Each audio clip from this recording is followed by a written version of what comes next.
Nah, dia tidak bisa memberikan dari segi materi. Jadi dia bantu dari segi tenaga. Mandiin, gantiin pempes, menggendong.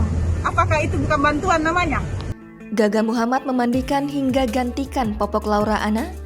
Ibunya sebut apa itu bukan bantuan?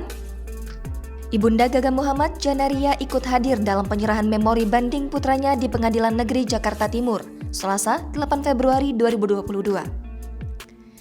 Janaria merasa vonis 4,5 tahun penjara dalam kasus kecelakaan tak adil bagi sang putra. Janaria juga menyebut Gaga Muhammad ikut berusaha membantu biaya berobat Laura Anna usai kecelakaan pada Desember 2019.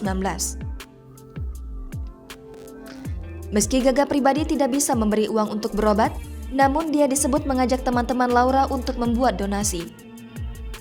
Ditambah lagi, Gaga Muhammad disebut Janaria masih mendampingi Laura Anna melewati masa perawatan selama 1 tahun. Karenanya, Janaria berharap Pengadilan Tinggi Jakarta bisa mempertimbangkan permohonan banding Gaga Muhammad. Janaria masih berkeyakinan bahwa Gaga tak sepenuhnya salah dalam kecelakaan tersebut. Sebagaimana diberitakan, Gaga Muhammad resmi mengajukan banding atas vonis 4,5 tahun penjara terkait kelalaian mengemudi. Dalam memori banding, ada 8 poin besar keberatan Gaga terhadap vonis tersebut. Gaga Muhammad sebelumnya divonis 4,5 tahun penjara oleh Majelis Hakim Pengadilan Negeri Jakarta Timur pada 19 Januari 2022. Dia dinyatakan terbukti lalai dalam mengemudi hingga terjadi kecelakaan dan membuat orang lain yakni Laura Anna alami luka berat.